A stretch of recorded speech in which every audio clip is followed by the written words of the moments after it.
Serialization of the Zany Time Travels of Warble McGorkle. Chapter 45 of 61. Warble plans to put a price tag on everything, create a single world currency, and hypnotize the people of the planet. Again, Warble's plan is carried out pretty much to the letter, so there's no sense in going through the whole play-by-play of what actually happened, when, and how, yada yada yada. As always, Warble is quite pleased with himself once he's accomplished his stated intentions. "Well, I really shined that time, didn't I?" Warble rhetorically crows, strutting like a rooster, beating his breast like a baboon, and virtually spreading his tail feathers, had he any literal tail feathers to spread. Now, though, that's not all. We've been proactive in preventing mayhem. Let's take it one step further and be proactive in introducing the blessed condition of consumerism. If we are lax in our duties and give in to a lapse in our proactive activities, we could suffer a prolapse, and that would not be a pretty sight. Warble pontificates, unaware of his malapropisms. Mary rolls her eyes. "What have you got in mind now, Warble?" she wonders.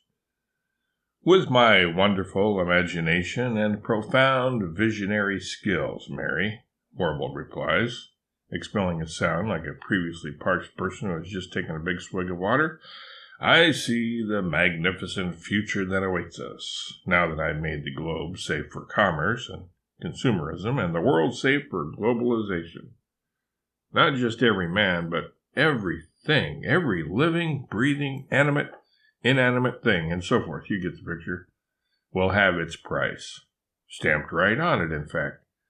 In other words, bagged, tagged, and barcoded to boot. What in tarnation are you getting us into this time, Consumer Warble? Comfy and other similarly inquiring minds wants to know.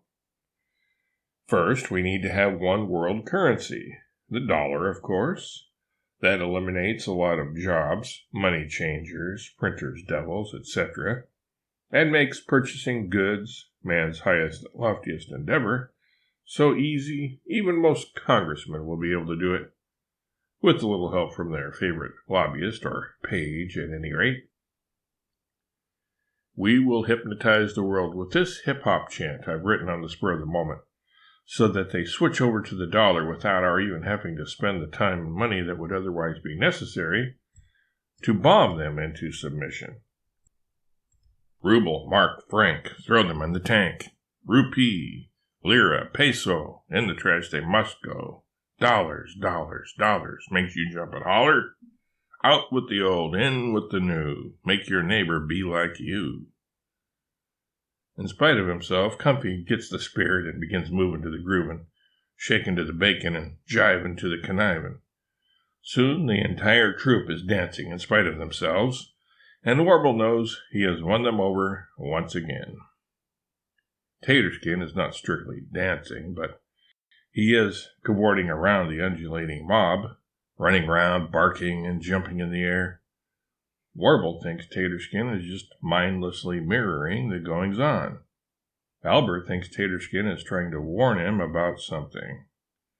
What Taterskin is really up to, though, is laughing at, not with, the people and celebrating the fact that he's not a dopey, dorky human.